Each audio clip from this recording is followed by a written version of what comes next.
चलिए हम लोग स्टार्ट करेंगे क्वेश्चन नंबर 12 से। पिछले वीडियो में हम लोग क्वेश्चन नंबर 11 तक का सॉल्व किए थे। न्यूटन्स लॉ ऑफ मोशन चल रहा था। क्वेश्चन नंबर 12 देखिए। क्वेश्चन नंबर 12 में एक फिगर है।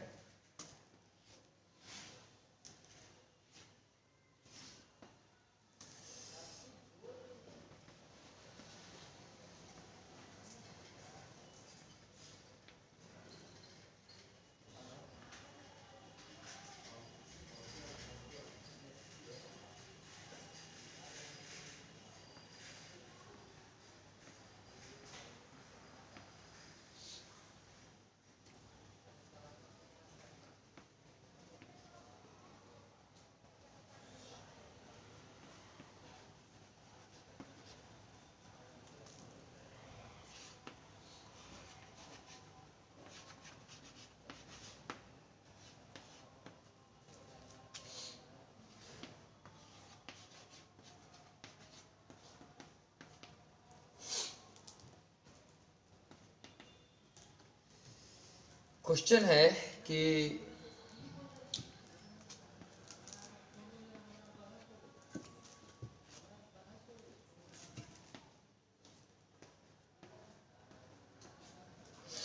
चलिए क्वेश्चन पढ़ते हैं। फिगर देख लिया आप लोग। कह रहे man has fallen into A ditch. एक आदमी गड्ढा में गिर गया है और बाइट डी, जिसकी चौड़ाई डी है। एक आदमी गड्ढा में गिर गया जिसकी चौड़ाई डी है। And two of his friend, और इसका दो दोस्त, आर स्लोली पुलिंग, धीरे धीरे से खींच रहा है, out using a light rope and to fix pulley, दुगो पुल्ली एगो रस्सी की मदद से इसको धीरे धीरे बाहर की ओर खींच रहा है इसका दुगो दोस्त। सो दैट, दिखाना है कि the force assume equal for both the friends, यह मान करके कि दोनों दोस्त बराबर बल लगा रहे हैं। तो यह दिखाइए कि जो फोर्स मैंने फोर्स जो लगा रहा है दोनों दोस्त, by each friend on the rope increases as the man moves up।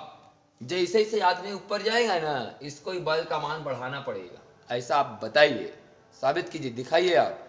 जैसे आदमी ऊपर चढ़ेगा ना, कि फोर्स का मान इसको बढ़ाना पड़ेगा।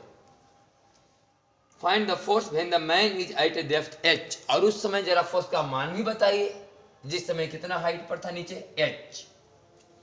पहला बात तो ये बताना है कि जैसे जैसे ऊपर चढ़ेगा यहाँ फोर्स का मान बढ़ाना पड़ेगा।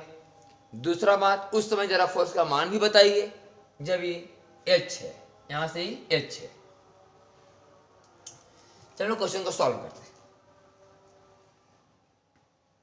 यह मानते हुए कि कौन का मान थीटा है, क्योंकि यहां फोर्स F लग रहा है तो यहां भी टेंशन होगा F और यहां भी टेंशन होगा F। चूंकि यहाँ फोर्स F लग रहा है तो यहाँ भी टेंशन होगा F, यहाँ भी टेंशन होगा F। और ये F का दो कंपोनेंट होगा, एक F cos थीटा और एक F sin थीटा।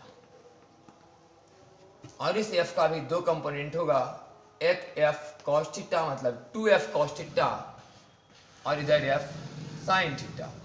ऐसा आदमी का वजन mg।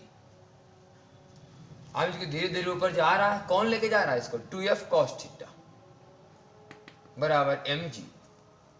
तो F बराबर हो जाएगा mg बटा 2 cos थीटा। इतना फोर्स आदमी को लगाना पड़ेगा तभी बैलेंस में रहेगा आदमी। ऊपर खींचने का बात नहीं बोल रहे हैं, बैलेंस में रहेगा। लेकिन लिखा हुआ कि धीरे धीरे ऊपर जा रहा है, इसका मतलब समझिए जितना आदमी का वेट है ना, उतना ही फोर्स लगना चाहिए ऊपर एकदम, तब एकदम धीरे धीरे चलेगा। अगर इससे ज्यादा ऊपर लग जाएगा तो इसमें एक्सीलरेशन आ जाएगा, फिर वेलोसिटी बढ़ाते हुए ऊपर चलना शुरू हो जाएगा। लेकिन लिखा कि नहीं, स्लोली पुलिंग, हल्का धीरे धीरे खींच रहा है। इसका मतलब कोई वैसे ही ये बुक है, इसको आप धीरे धीरे ऊपर ले जा रहे हैं। इसका मतलब उतना ही बल इस पर लगा रहे हैं ऊपर के, जितना इस बॉडी का वेट है लगभग लगभग उतना ही बल आप लगा रहे हैं।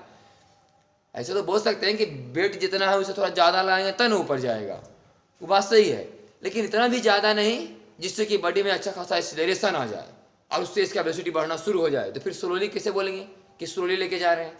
इससे हम लोग ये समझते हैं कि जितना इसका वेट है ना, उतना ही बल ऊपर की ओर लगा रहे हैं, एकदम उतना ही बहुत धीरे धीरे जा रहा है। तो F बराबर कितना है, mg बाई 2 cos थीटा। अभी बात समझिए आप, जैसे जैसे ही ऊपर चढ़ेगा आदमी थीटा का मान और बढ़ेगा। इसे थीटा का मान बढ़ेगा तो cos थीटा का मान घटेगा, और cos थीटा का मान घटेगा तो फोर्स का मान बढ़ेगा। तो प्रूफ हुआ कि नहीं कि जैसे जैसे पार्टिकल ऊपर जाएगा, आदमी ऊपर जाएगा, फोर्स का मान बढ़ाना पड़ेगा आपको। जैसे आदमी ऊपर जाएगा थीटा का मान इंक्रीज करेगा, ये थीटा का मान बढ़ेगा, थीटा का मान बढ़ेगा तो cos थीटा का मान घटेगा, और cos थीटा का मान घटेगा तो फोर्स का मान बढ़ेगा। इससे बात साबित होता है कि जैसे पार्टिकल ऊपर जाएगा आदमी, वैसे इसको फोर्स का मान बढ़ाना पड़ेगा। अब बताओ कि जब H पर है तब F का मान क्या है। जब H पर है तब cos थीटा का मान निकाल लीजिए। cos थीटा बराबर हो जाएगा बेस हो गया H। अब आई हाइपोटेनस, ई वाला हो गया d/2, पूरा d थी d/2 आई H, तो हाइपोटेनस H का स्क्वायर जो d/2 का स्क्वायर का रूट ओवर। बाकी इसको सॉल्व कर लीजिएगा, आपका आंसर आ जाएगा।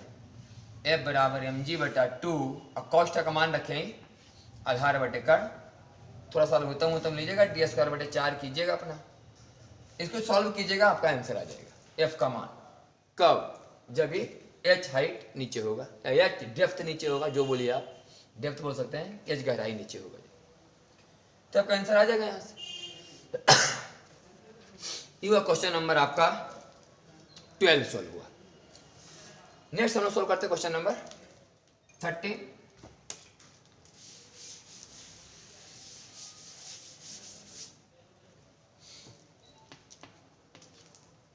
तो भाई 13 नंबर देखिए, 13 नंबर कि the elevator shown in figure is descending. एक एलिवेटर है, आई डिसेंडिंग, नीचे आ रहा है 2 मीटर पर सेकेंड स्क्वायर से। The mass of block A यहाँ है 0.5 kg। What force is exerted by the block A on the block B. बताओ कि ए का कितना वजन बी पर काम कर रहा है, ए का कितना वजन बी पर काम कर रहा है। लिफ्ट चले या ना चले, ए का जितना भार है माने वेट ऑफ ए बराबर mg बराबर 0.5 गुने जी का मान 10 से मान के बनाते हैं तो ये 5 न्यूटन। 5 न्यूटन इसका वजन इस पर काम कर रहा है, इसका अपना भार, लिफ्ट रुका हुआ है। तब अगर ये 2 मीटर पर सेकेंड स्क्वायर से चलना शुरू कर दे तो इस पर एक स्यूडो फोर्स काम करेगा ऊपर, मास इनटू एक्सीलरेशन बराबर 1 न्यूटन। तब इसका वेट काम करेगा नीचे 5 न्यूटन इस पर, और स्यूडो फोर्स को काम करेगा 1 न्यूटन। तो कितना वजन बी पर पड़ा, बोले 4 न्यूटन।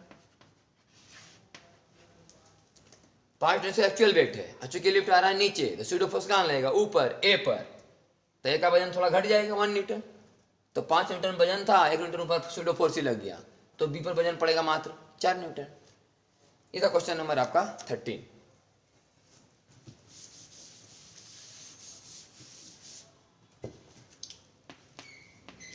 में आइए, a pendulum bob of mass 50 gram is suspended from the ceiling of an elevator. एक एलिवेटर है,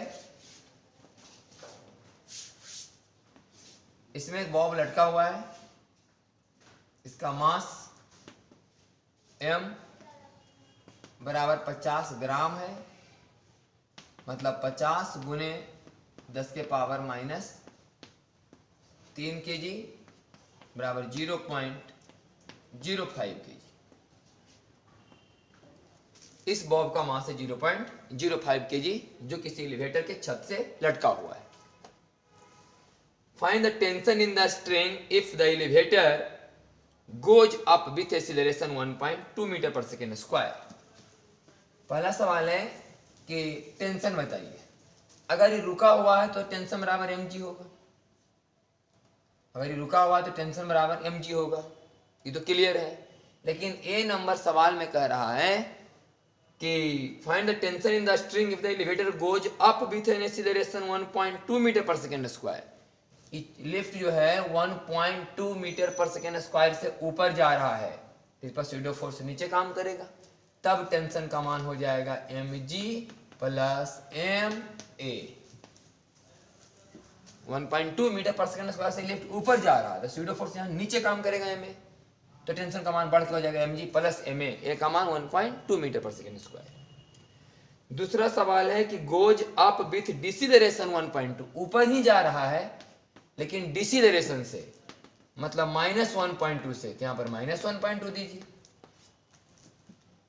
ऊपर जा रहा है तो स्यूडो फोर्स नीचे काम करेगा, लेकिन डिसीलरेशन से जा रहा था, -1.2 से ऊपर जा रहा है तो -1.2 नीचे काम करेगा, तो यहाँ पर m -1.2 लिखिए, बाकी m का मान पुट कीजिएगा, आंसर तक पहुंचाइएगा खुद। She goes up with uniform velocity, अगर ये एक समान वेलोसिटी से चलेगा, एक समान वेलोसिटी से चलेगा, कोई स्यूडो फोर्स काम नहीं करेगा, तो T बराबर mg। D goes down with acceleration 1.2, अभी नीचे जा रहा है 1.2 से, अभी 1.2 ऊपर काम करेगा, माने T प्लस m इंटू 1.2 बराबर mg, तो T बराबर mg minus m into 1.2।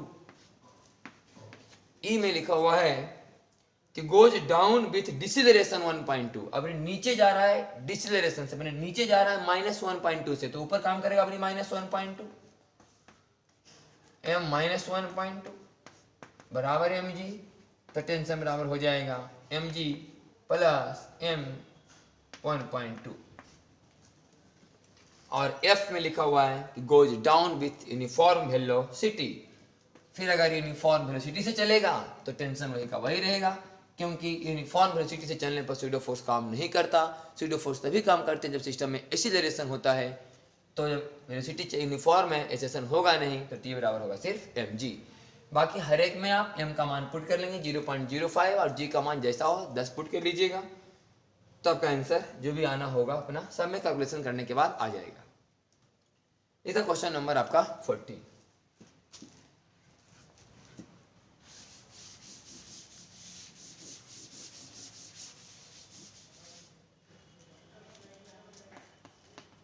Question number 15 देखिए, करा person is standing on a weighing machine placed on the floor of an elevator. एक एलिवेटर है ये, इसके अंदर एक बेटिंग मशीन लगल है जो रीडिंग बताता होगा, इस पर एक आदमी खड़ा है। A person is standing on a weighing machine, एक आदमी को बेटिंग मशीन पर खड़ा है, placed on the floor of elevator, और बेटिंग मशीन किसी एलिवेटर के फ्लोर पर रखा हुआ। The elevator starts going up with some acceleration, ये लिफ्ट कुछ एक्सीलरेशन से चलना शुरू किया ऊपर। मूव्स विथ यूनिफॉर्म वेलोसिटी, फिर चला एक समान वेलोसिटी से, माने एक्सीलरेशन 0 से। पहले चला मान लिया एक्सीलरेशन a से, फिर चला एक्सीलरेशन 0 से, यूनिफॉर्म वेलोसिटी से आदमी जा रहा है ऐसे, while and finally decreases, finally decelerates to a stop, उसके बाद चला फिर से जा रहा था एक्सीलरेशन -a से। पहले चल रहा पॉजिटिव एक्सीलरेशन से, फिर चल रहा कांस्टेंट वेलोसिटी से -0 से, फिर चल रहा ऊपर नेगेटिव एक्सीलरेशन से, ऊपर ही जा रहा है। तो the maximum and minimum weight recorded are 72 kg and 60 kg, तो मिनिमम वेट और मैक्सिमम वेट रिकॉर्ड किया गया 72 kg और 60 kg। समझिए पहले अभी इसका क्या है कि इसमें तो mg काम करता ही करता, लेकिन चूंकि एक्सेलेरेशन से जा रहा है तो क्या काम करेगा ma, तो यहां पर जो नॉर्मल रिएक्शन मिलेगा उसका मान होगा mg प्लस ma। इस कहानी में जिसको नॉर्मल रिएक्शन मिलेगा वो सिर्फ mg, और इस कहानी में जो नॉर्मल रिएक्शन मिलेगा वो मिलेगा mg plus m into minus a। तब समझ रहे होंगे कि वास्तविक वेट यहाँ बता, आदमी का जो एक्चुअल वेट है यहाँ पता चलेगा। यहाँ थोड़ा आदमी का वेट ज्यादा महसूस होगा, यहाँ थोड़ा आदमी का वेट कम महसूस होगा। तो मैक्सिमम 72 kg इसको महसूस हुआ, मतलब इस केस में महसूस हुआ होगा, और मिनिमम 60 kg मतलब यहाँ महसूस हुआ होगा। इसका मतलब यहाँ से पता चला आपको कि mg प्लस ma बराबर 72g, 72 kg लिख रहे हैं, तो वेट 72 kg थोड़ा 72 g होगा, 72 kg तो मास हुआ ना। और M G minus M A बराबर 60 जी। एम ए कैंसिल, 2mg बराबर 132 जी, जी से जी कैंसिल, तो मास बराबर 66 kg। आदमी का जो एक्चुअल वेट है ना, मास है, वो 66 kg है। यहाँ पर उसको महसूस हुआ था 72 kg के जैसा, यहाँ महसूस हुआ उसको 60 kg के जैसा। कोई क्वेश्चन नहीं था कि assuming that the magnitude of acceleration and deceleration are same, मतलब क्वेश्चन में बात मेंशन था कि जितना एक्सेलेरेशन आप यहाँ माने हैं उतना एक्सेलेरेशन आप यहाँ मानिए।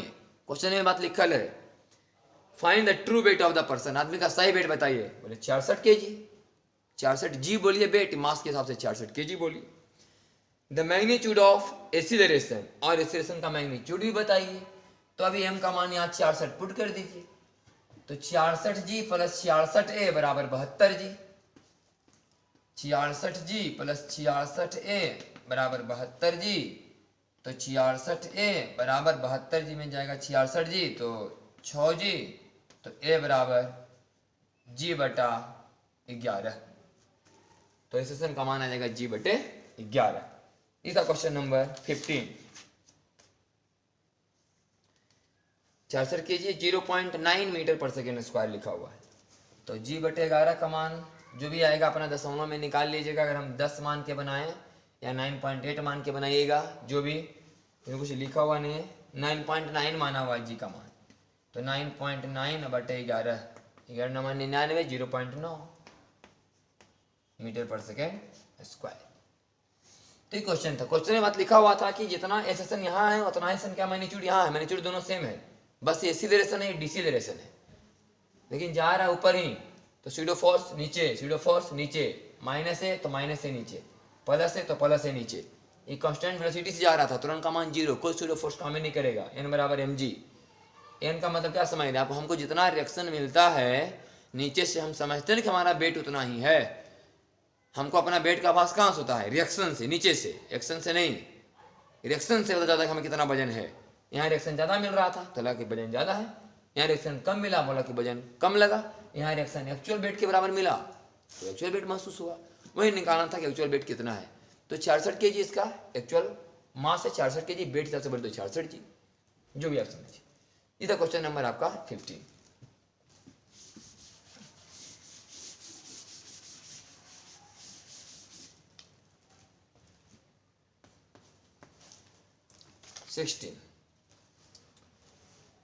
Find the reading of the spring balance shown in figure। Figure आप समझ लिए पहले, एक लिफ्ट है जो G/10 के एक्सेलरेशन से ऊपर जा रहा है। यहाँ पर एगो समझ लो कि गैस तोलने वाला मशीन जैसा लगा हुआ है, गैस तोलने वाला मशीन जो होता है वो वाला मशीन यहाँ लगा हुआ है, यहाँ हुक लगल है, हुक में एक पुल्ली, पुल्ली के दोनों तरफ एक मास, इधर भी एक मास, ये वाला 3 kg और ये वाला 1.5 kg। तो बताना है कि मशीन ये कितना बताएगा, ये मशीन कई किलो बताएगा। सॉल्व करते हैं। 3 का नीचे 3g, एगो G/10 से जाने के चलते 3 का नीचे 3g और यहाँ 1.5 का 1.5g, लेकिन ये चल रहा है एक्सीलरेशन से ना, तो यहाँ वो काम करेगा 3g/10, यहाँ वो काम करेगा 1.5g/10, ऐसे काम करेगा। फोर्स का मान बढ़ जाएगा यहाँ स्यूडो फोर्स के चलते, और यहाँ टेंशन T, यहाँ टेंशन T, यहाँ टेंशन T और यहाँ टेंशन T। तो अगर ये चलेगा ए सेक्शन से अंदर में ही, लिफ्ट के अंदर में ही, ए सेक्शन से नीचे, तो चलेगा ए सेक्शन से ऊपर। यहाँ लिखा आएगा 3 g प्लस G/10 का मतलब 11g/10 माइनस T बराबर मास इंटू एक्सीलरेशन। यहाँ लिखाएगा T minus 1.5 g plus G/10 बराबर 11g/10 बराबर 1.5 मास इंटू एक्सीलरेशन। अभी T से T कैंसिल, 3 में घटेगा 1.5 तो 1.5 बचेगा, और 11g/10 बराबर 4.5 तो ये कितना कटेगा, ये 3 बार का, तो 10 दिया 30A बराबर 11G। इसका मतलब A बराबर 11G/30। अब A का मान कहीं रख देते तो T का मान निकल जाएगा। तो T बराबर 1.5 11G/10 प्लस 1.5 और A का मान 11G/30। तो यहाँ से 1.5 11G और नीचे 10 कॉमन, तो 1 + 1/3, तो 3 और 1 4/3। तो 4/3 का मतलब 1.5 × 4, 4/3, तो 1.5 × 4 6, 6/3 का मतलब 2 और 2 बचे 10, मैंने 11G/5, 11G/5 टेंशन का मान आएगा ये 11G/5। 3 आधा 3 1 4, तो 1.5 × 4 बराबर 6 और 6/3 का मतलब 2 और 2 बचे 10, 11G/5। अब 11G/5 11G/5, तो यहाँ पर कितना काम करेगा, 22G/5। 11G/5 टेंशन है ना, लेकिन इस पर तो T और T हो जाएगा 2T। यहाँ तो काम करेगा 2T, T और T 2T, तो 2T का मान आ जाएगा 11G के जगह 22G/5। अब 5 दूनी 10 अगर कर लें तो 2T बराबर 44 न्यूटन, और 44 न्यूटन का मतलब 4.4 किलो। यहाँ पर फोर्स कितना लग रहा है मशीन पर, 44 न्यूटन। तो 44 न्यूटन का मतलब कई किलो हुआ, 44 न्यूटन किसी मशीन पर फोर्स लगा तो कई किलो बराबर बताएगा, 44/10, जी का मान 10 मान के, तो 4.4 किलो के वजन के बराबर ही बताएगा। वास्तव में निकालना था कि यहाँ कितना फोर्स लग रहा था, बोले 44 न्यूटन लग रहा है, तो 44 न्यूटन लग रहा है फोर्स वास्तव में, लेकिन उसको किलो के हिसाब से बदलेंगे तो 40 न्यूटन कई किलो का मतलब वजन होगा, मैंने कई किलो का वेट होगा 44 न्यूटन, तो 4.4 किलो का वेट होगा 44 न्यूटन, तो 4.4 किलो ही बता रहा होगा मशीन। वही आंसर है। ये तो क्वेश्चन नंबर आपका 16, 4.4 किलो। अब आते हैं क्वेश्चन नंबर 17।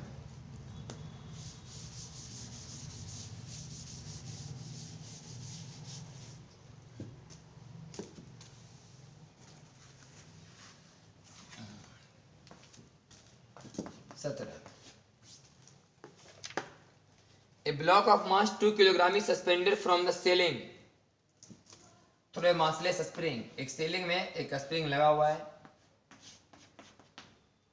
इसमें 2 किलोग्राम का ब्लॉक लटका हुआ है और इसका spring constant 100 newton per metre. What is the elongation of the spring, spring कितना इलोंगेट हुआ, तो 2 किलोग्राम में क्या न्यूटन, 20 न्यूटन, मैंने बल लगा स्प्रिंग पर 20 न्यूटन, तो लिखिए अब बराबर kx, 20 बराबर 100x। स्प्रिंग मान लिया पहले ऐसे था, ये स्प्रिंग का नेचुरल लेंथ है। अब 2 किलोग्राम का ब्लॉक लटकाइएगा तो थोड़ा सा फैलवे करेगा, ये x हुआ, स्प्रिंग ही है वास्तव में, इसमें 2 किलोग्राम का ब्लॉक लटकाया गया तो थोड़ा फैलेगा, तो 20 न्यूटन कितना फैलाएगा इसको, भाई बराबर kx, x बराबर 20/100 बराबर 0.2 मीटर बराबर 20 सेंटीमीटर। स्प्रिंग फैला 20 सेंटीमीटर। सवाल है कि further 1 kilogram is added to the block, what would be the further elongation. अगर 1 किलोग्राम इसमें और लटका दिया जाए तो कितना और थोड़ा सा फैलेगा। जब 1 किलो इसमें और लटकाएंगे तो हो जाएगा 3 किलो।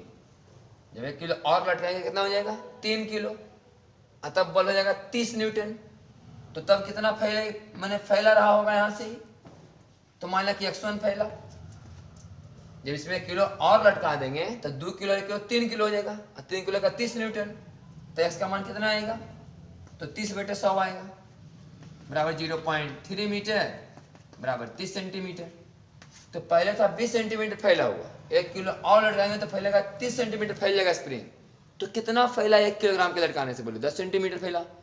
2 किलोग्राम लटका हुआ था तो 20 सेंटीमीटर फैला हुआ ये था, और 3 किलोग्राम लटकाए तो फैल चुका कुल मिला के 30 सेंटीमीटर, टोटल फैला 30 सेंटीमीटर। तो 1 किलोग्राम लटकाने से कितना फर्दर फैला था, 20 पहले था, इसका मतलब 10 और फैला होगा, तब हुआ होगा 30 सेंटीमीटर। तो ना बोलेंगे आंसर बराबर 10 सेंटीमीटर। 30 सेंटीमीटर माइनस 20 सेंटीमीटर बराबर 10 सेंटीमीटर। तीसरा क्वेश्चन नंबर आपका 17 का मीटर में आंसर दिया है। पहला आंसर 0.2 मीटर, दूसरा आंसर 0.1 मीटर। पैसा कि 2 किलोग्राम में कितना फैला, बोले 0.2 मीटर। 1 किलोग्राम और लटकाएंगे तो और कितना फैल जाएगा, बोले 0.1 मीटर। उतना 1 किलोग्राम लटकाने से इतना ज्यादा फैला, मतलब कुल कितना फैला, बोले 0.3 मीटर। लेकिन कुल फैला कितना नहीं निकालना है, 1 किलोग्राम लटकाने से कितना और फैलेगा जो निकालना है, थोड़ा सा और फैलेगा 0.1 मीटर। आंसर होगा 0.1 मीटर, शुरुआत वाला आंसर 0.2 मीटर। ये क्वेश्चन नंबर आपका 17। अब आए क्वेश्चन नंबर 18 में कि suppose the ceiling in the previous problem is that of an elevator. अभी पूरा का पूरा सवाल एलिवेटर में बंद हो जाए। अभी पूरा का पूरा क्वेश्चन 18 नंबर सवाल पूरा का पूरा क्वेश्चन है कि एलिवेटर में बंद है, कि लिफ्ट के अंदर बंद है, और उस लिफ्ट के अंदर बंद है जो 2 मीटर पर सेकेंड स्क्वायर से जा रहा है। मतलब पूरा का पूरा जहां टंगा हुआ है, नहीं जहां टंगा हुआ है छत, छते जा रहा है 2 मीटर पर सेकेंड स्क्वायर से ऊपर। अब बताओ आंसर क्या होगा। जब 2 मीटर पर सेकेंड स्क्वायर से ऊपर जाएगा तो इस पर एक और काम करेगा, स्यूडो फोर्स 2 गुना 2। एक्चुअल वेट तो 20 ही है, आज पूरा लिफ्ट के अंदर बंद है, और लिफ्ट जाएगा 2 से ऊपर, तो 2 दूनी 4 काम करेगा, तो 20 4 24 होगा। यहाँ 2 गुना 2 और काम करेगा, तो 24 बराबर 100x, तो 24/100 बराबर 0.24 मीटर, या बोल सकते हैं 24 सेंटीमीटर। अब 1 किलोग्राम अगर और लटका देंगे तो 1 किलोग्राम का अब को मिला हो जाएगा कितना, 3 किलो हो जाएगा। तो 3 किलो का तो 30 तो काम करवे करेगा, लेकिन क्या 3 दूनी 6 और काम करेगा एक्स्ट्रा स्यूडो फोर्स, तो 30 6 36 से आएगा। 36/100 बराबर 0.36 मीटर बराबर 36 सेंटीमीटर। इसका मतलब 36 माइनस 24 बराबर 12 सेंटीमीटर, मतलब 0.12 मीटर। स्यूडो फोर्स 2 किलोग्राम जो 20 था, अब वो 20 कितना हो गया 24। 20 तो इसका 2 का 20 हो गया, क्या था 2g, मैंने 2 गुने 10 20, और 2 दूनी 4 और 24। और 3 किलोग्राम लटकाएंगे यहाँ पर 3 किलोग्राम, तो 3 का 30 और 3 दूनी 6, 30 6 36, तो 36/36 सेंटीमीटर और 24/24 सेंटीमीटर। तो पहले फेरा था 24 सेंटीमीटर, अब होगा टोटल 36 सेंटीमीटर। तो 1 किलोग्राम लटकाने से बीच में कितना फेरा था, बोले 12 सेंटीमीटर, यानी 0.12 मीटर। तो एक आंसर होगा 0.24 मीटर, एक आंसर होगा 0.12 मीटर। इधर क्वेश्चन नंबर आपका 18।